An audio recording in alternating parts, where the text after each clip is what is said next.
Ladies and gentlemen of the PokeMoshPit, hello, my name is NBZ. I haven't been here in a diddly old time, so I have decided to bring you a match today, which is an Uber's game against someone by the name of like Diddy Kong 30 something, or Diddy Man, or like Diddy. He has D's and I's and numbers. That's all you need to know. But we clearly have some sun going on here, some sun games, weather being very shiny and bright outside, obviously at this time of year. Maybe sometimes it is, sometimes it isn't, but it seems appropriate, so we're going to get into it nonetheless. So I lead off with my Scarf Dialga, and he has a Reshiram in the lead spot. Now I obviously am not sure as to whether he is scarfed or not, but I have a feeling that he is most likely Specs. Most people do run Specs Reshiram on sun teams. Just Reshiram in general is better with Specs, I feel, just because that raw power under the sun really gives you a hell of a lot of damage output on other things. So I decide I feel safe staying in. I'm going to go for the Scarf Draco, and I really don't care if Blissey comes in. I score a crit on it, which really doesn't make too big a difference because it can easily soft boil that off later.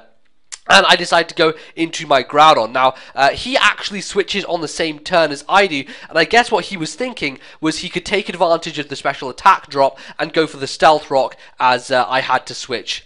But we both have Groudon in here, and both of us predict the Stealth Rock on the same turn. So we both go out to the one thing on our team which we do not want to be hurt by the Stealth Rock, which is kind of funny. So he goes on his Reshiram, not wanting to take Rocks damage, and I obviously want to go into my Ho-Oh, not wanting to take Rocks damage, and I get the much better switch in, because not only can I outspeed the Reshiram, but I also have Earthquake with which to threaten it out, and I can easily go for that. So in comes the Giratina, which I actually managed to crit with the Earthquake, funnily enough, and it doesn't really make too big a difference, simply because Giratina has Rest, and he will actually end up using Rest at some point in the match, so it didn't make a huge amount of difference. The only real factor at plays here is that he is kind of forced to get rid of me with Dragon Tail. He could have rested on that turn, but even if he had rested, Sleep Talk wouldn't have ensured he would be able to do anything to me. The thing with Giratina is it can't do a lot to Ho-Oh. The only thing it can do is Dragon Tail it out, because Will-O-Wisp obviously isn't going to affect it in any way. So I bring in my Groudon, or I get sent into my Groudon in effect, actually, because he Dragon-tailed me into it, and the problem here is that Groudon just doesn't have enough attack investment. I have made this Groudon set very bulky. Not only does it lack attack investment, it lacks stab on Dragon Claw, which means I am unable to KO the Giratina with a Dragon Claw, and I get hit with a burn, which practically makes my Groudon useless at this point. I still am good to use it for Thunder Waves, and I did get my Stealth Rock set up on that turn as he switches to Reshiram, so I do have some kind of use left in it, but what I feel is the best thing to do is to stay in here and to gauge what type of Reshiram this is once and for all, and it really is clearly Specs at this point. I should have really known by this point what it was, but it's just a confirmation.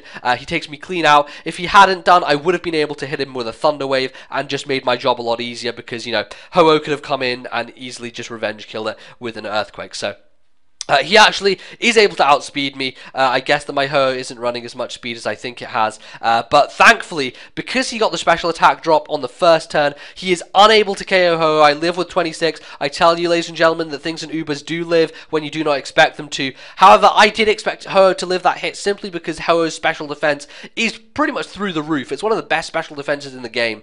People do underestimate how well it takes special hits, and so it can come in on Ubers and do a very good job. So I managed to get myself back up to full health, roosting on the first Draco and roosting on the switch to Groudon, which now allows me to kind of go for a Sacred Fire, hopefully get a burn. I most likely will, just because it's a 50-50 chance, and I do score one, so that's fantastic. It means that even if he is packing the Stone Edge, that will not be able to take me out. Because I've burnt him, I'll probably be able to live with a tiny amount of HP.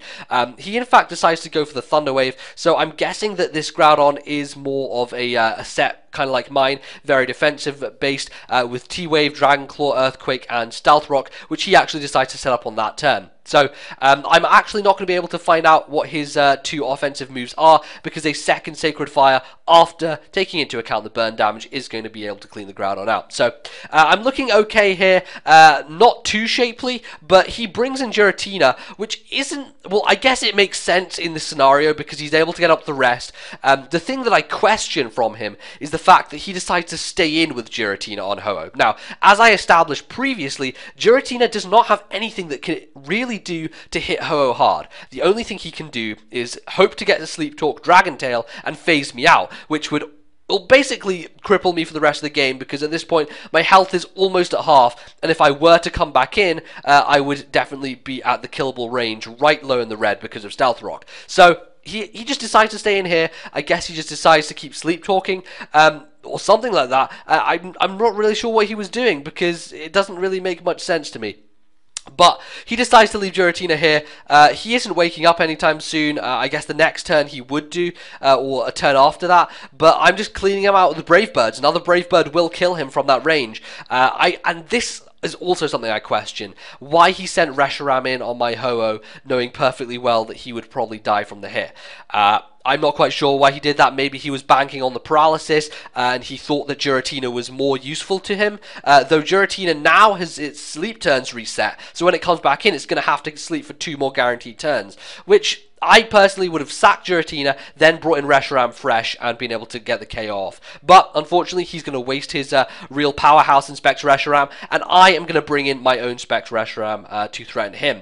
So, seeing that his Darkrai switched, I am under the impression that it is not a Scarf Darkrai. The reason for this is that because if he was a Scarf Darkrai, he would have no fear of being outsped by a Scarf Reshiram. So what I thought he was doing is being afraid of me having the Scarf, and therefore deciding to go out into Blissey to take the Scarf hit, or to, you know, just take whatever. It's Blissey, it takes special hits. Unfortunately for him, Blissey doesn't take special hits well from a Specs Reshiram when it's punching a punch. Yes, punching a punch with the fusion of the flare under the sun. Definitely not going to be able to live it, and I managed to take the thing out. So he does bring Darkrai in now, knowing that I'm Specs just because of the amount of damage that it dealt to Blissey, and knowing that he can easily put me to sleep with the Dark Void, which is exactly what he does here. I feel there's no reason for me to switch out at this point. I still have Arceus in the back of my pocket, and I still have Rayquaza, both of whom carry extreme speed, and both of whom will be able to clean out both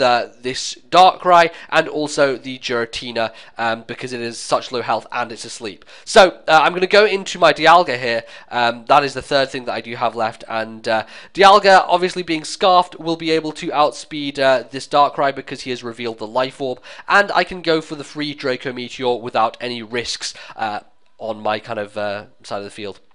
So I do that.